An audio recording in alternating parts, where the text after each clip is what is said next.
Hello guys, welcome back to my channel. For today's video, I will be discussing about the positive side of being negative. Yes, you heard it right.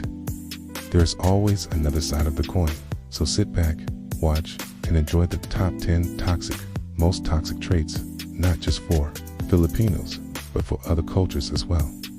Here is the number 1. Great question, and very sociologically insightful.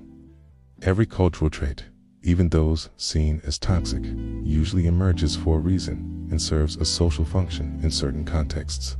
These behaviors can have positive sides, especially when seen through a lens of historical survival, community cohesion, or emotional resilience. Below is a list of the same Filipino behaviors. Now, with their positive sides explained, contextualized, and illustrated with examples. 1. Crab mentality. Positive side. Awareness of unfair competition and desire for equity explanation. Sometimes, what looks like crab mentality is actually a demand for fairness. Filipinos may call out those who succeed through corrupt, unjust, or privileged means. This can reflect social accountability. For example, a community criticizes a local politician who gets rich suddenly, not out of envy, but because they suspect corruption. The reaction promotes awareness and potentially deters abuse of power. 2. Bahala na. Attitude. Positive side. Courage in uncertainty. Faith-based resilience explanation. This phrase is often misunderstood as passivity. In reality, it's an expression of courage in the face of uncertainty, often rooted in faith or spirituality. It allows people to take risks despite lacking full control. Example, an OFW overseas Filipino worker leaves the country with very little security, saying, "Bahala na, Sea Lord." It reflects bravery and hope in pursuit of a better life. 3. Colonial mentality. Positive side. Openness to global culture and ideas explanation. While colonial mentality can lead to internalized inferiority, it can also reflect a global mindset. Filipinos adapt quickly to foreign cultures, which is useful in overseas work, international diplomacy, and global business. Example, Filipino nurses and professionals are often praised abroad for being adaptable, English-speaking, and culturally sensitive, a result of long exposure to Western norms and systems. 4. Toxic positivity. Positive side. Emotional resilience and maintaining optimism during hardship explanation. In difficult environments, poverty, terror disasters, etc., staying positive is a survival mechanism. Humor and cheerfulness allow people to bond and cope rather than collapse. Example, after a typhoon destroys homes, communities gather, share food, joke around, and say things like "Kaya, Payan." This keeps spirits up and helps recovery. 5. Higher culture, shame culture. Positive side. Maintaining social harmony and ethical behavior explanation. Higher shame encourages individuals to act with consideration, modesty, and respect for others.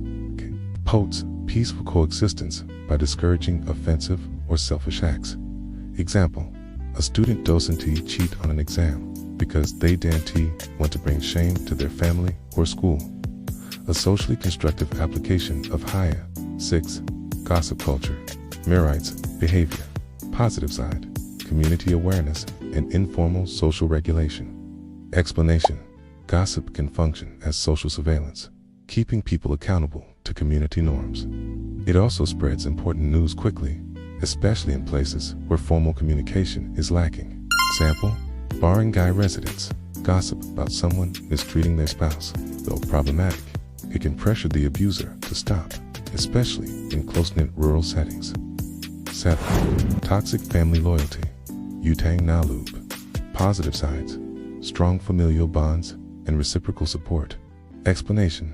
Utang na loob strengthens interdependence within families, ensuring that elders are cared for and younger generations receive support. K. It creates a safety net where the government or state might fail. Example, a daughter supports her parents financially out of gratitude for their sacrifices, which reinforces the cycle of mutual aid and love across generations. 8. Resistance to constructive criticism. Positive side. High value placed on emotional sensitivity and relationships explanation.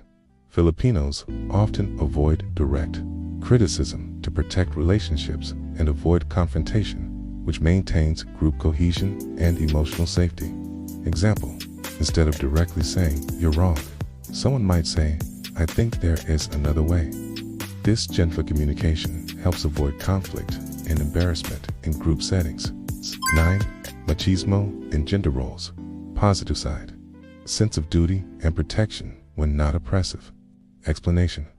While traditional gender roles can be limiting, in certain contexts, they foster a sense of duty, honor, and protection, especially toward family. Example, a father sees it as his role to protect and provide for his family. This sense of masculinity can drive sacrifice and responsibility when balanced with respect for women's autonomy. 10. Lack of discipline in public spaces. Positive side. Flexibility, improvisation, in resistance to rigid authority explanation.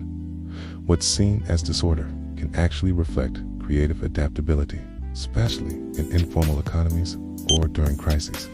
It also signals resistance to authoritarian control, a remnant from martial law and colonial oppression.